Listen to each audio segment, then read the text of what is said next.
Voici la vidéo pour la lecture. Alors, nous sommes dans le livre Piano. Nous sommes page 132. C'est la nouvelle page de cette semaine. Pour cette nouvelle page, nous allons étudier le son « est » qui ici s'écrit quand le « e » est devant deux consonnes.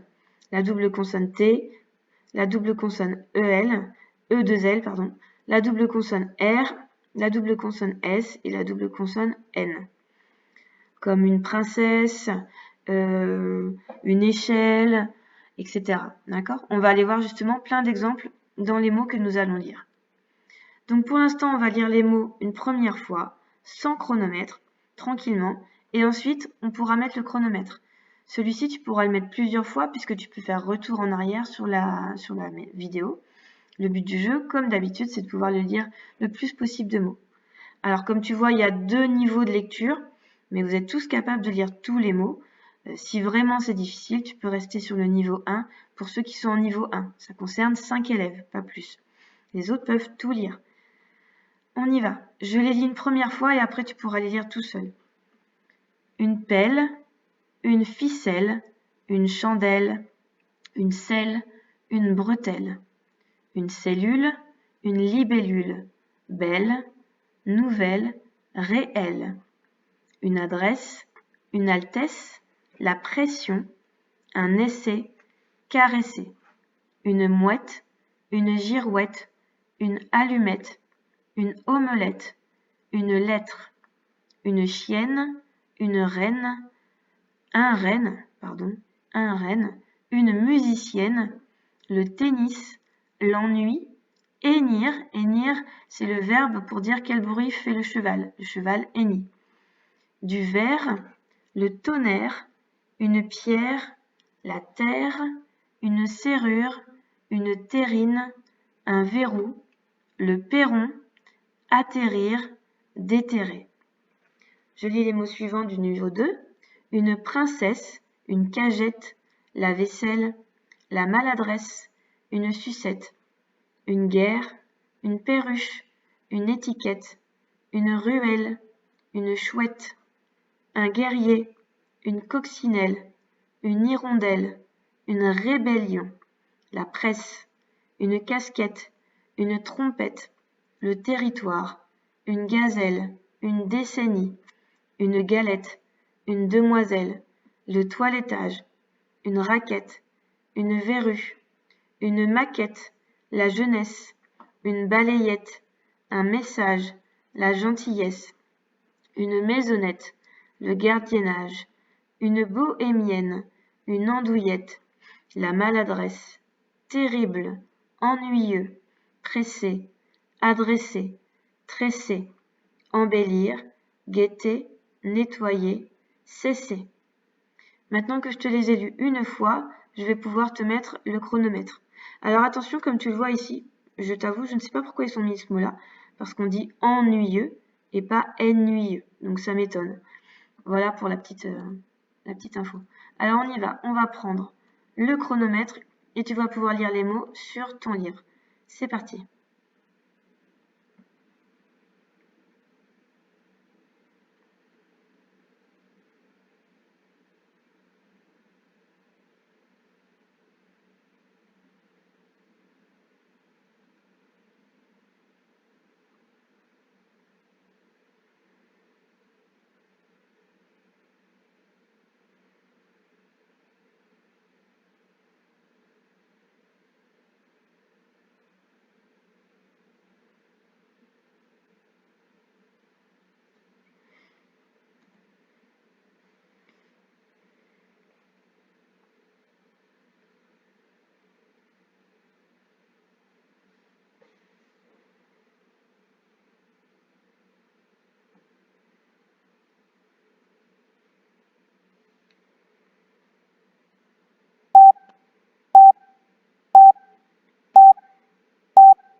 Alors, tu peux noter combien de mots tu as lus en une minute.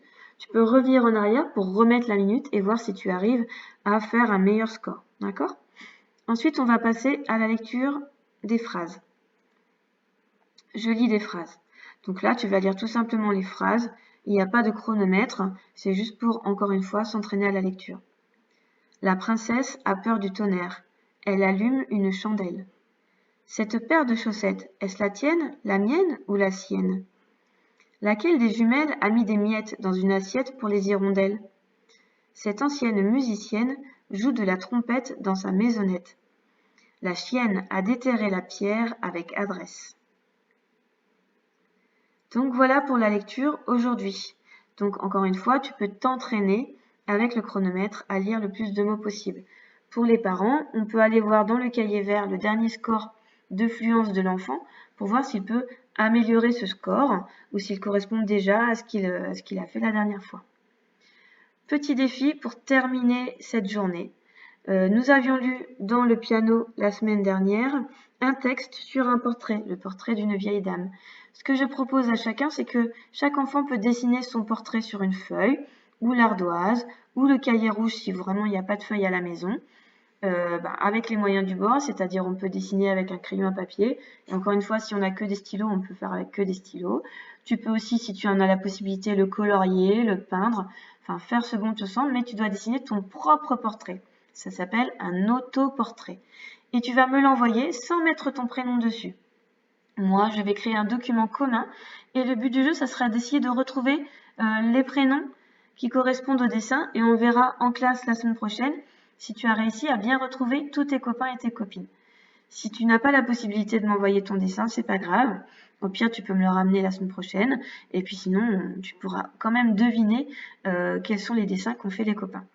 Voilà pour le travail d'aujourd'hui. J'espère que tout s'est bien passé pour toi.